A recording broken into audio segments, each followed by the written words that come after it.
আজ আমরা শুরু করছি এক অলৌকিক আধ্যাত্মিক যাত্রা। এই পবিত্র ভূমির নৈসর্গিক সৌন্দর্য এবং স্নিগ্ধ জলধারা আমাদের মনকে শান্তিতে ভরিয়ে তুলছে। গঙ্গার পাশে নির্মিত এই মন্দিরটি চলুন দেখে নেওয়া যাক। বাইরের সকল কোলাহল ছেড়ে এবার আমরা প্রবেশ করব এক রহস্যময় গুহাপথে, যা আমাদের নিয়ে যাবে স্বয়ং দেবাদিদেব মহাদেবের 12টি জ্যোতির্ময় রূপে 12টি জ্যোতির্লিঙ্গের দর্শনে। এই গুহাপথ যেন মায়ার অন্ধকার ভেদ করে জ্ঞানের আলোকের দিকে যাওয়ার এক প্রতীক। মহাদেবের জ্যোতির্ময় রূপ যেখানে স্বয়ং প্রকট হন, সেই স্থানগুলিই হল জ্যোতির্লিঙ্গ। এই প্রতিটি লিঙ্গেই শিব জ্যোতির্রূপে প্রকাশিত। মহারাষ্ট্রে অবস্থিত ঘৃষ্ণেশ্বর মন্দিরের অনুকরণে তৈরি এই মন্দির। এটি ভক্তিমতী ঘৃষ্ণার গভীর উপাসনার প্রতীক। তিনি প্রতিদিন 108টি শিবলিঙ্গ তৈরি করে পূজা করতেন। উত্তরপ্রদেশের কাশী বিশ্বনাথ মন্দিরের অনুকরণে তৈরি এই লিঙ্গটি বিশ্বব্রহ্মাণ্ডের শাসক রূপে পূজিত হন। মধ্যপ্রদেশের ওঙ্কারেশ্বর মন্দিরের মতন তৈরি এই মন্দির। এই পবিত্র স্থানে মহাদেব ভক্তদের আশীর্বাদ দিতে স্বয়ং আবির্ভূত হয়েছিলেন ভীমাশঙ্কর। এখানে ভগবান শিব রাক্ষস ভীমের বিনাশ করে ভীমাশঙ্কর রূপে আবির্ভূত হন, যা ভক্তদের রক্ষা করার জন্য মহাদেবের শক্তির প্রতীক।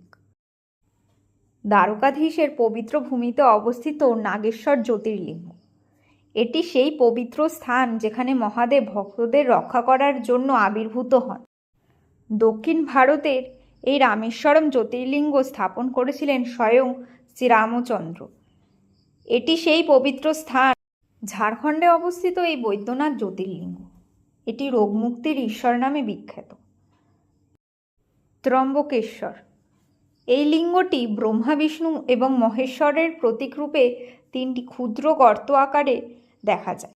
কেদারনাথ জ্যোতির্লিঙ্গ, এটি উত্তর ভারতের 4 ধামের অন্যতম।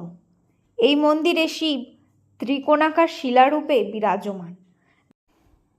মল্লিকার্জুন জ্যোতির্লিঙ্গ এক অন্যতম পবিত্র ধাম, যেখানে মল্লিকার্জুন নামে ভগবান শিব এবং ভ্রমরাম্বা নামে দেবী পার্বতী একত্রে পূজিত হন। এটি শিব ও শক্তির এক অপূর্ব সমন্বয়ের প্রতীক। ভিডিওটি ভালো লাগলে সাবস্ক্রাইব করে দেবেন। লিঙ্গ, এটি চন্দ্রদেবতার রক্ষাকর্তা নামে পরিচিত, যা বারবার ধ্বংস হয়েও পুনর্নির্মিত হয়েছে।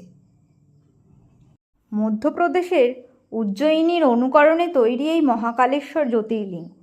এটি মহাদেবের মহাকাল বা সময় ধ্বংসকারী রূপের প্রতীক। এটি একমাত্র জ্যোতির্লিঙ্গ যা দক্ষিণমুখী, যা শিবের ভয়ঙ্কর ও রহস্যময় প্রকৃতির পরিচয় দেয়। এই 12টি জ্যোতির্লিঙ্গ হল ভক্তি ও বিশ্বাসের মূর্ত প্রতীক। চলুন আর একবার সব ঠাকুরকে একসাথে দেখে নেওয়া যাক।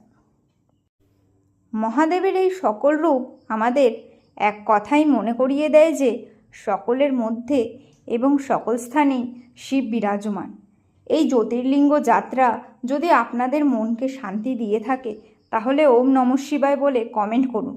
আর আমাদের যাত্রা এখানেই শেষ হলো। যদি আপনাদের ভিডিওটি ভালো লেগে থাকে আর এরকম আরও ভিডিও পেতে চান, তাহলে সাবস্ক্রাইব করে আমাদের পাশে থাকুন।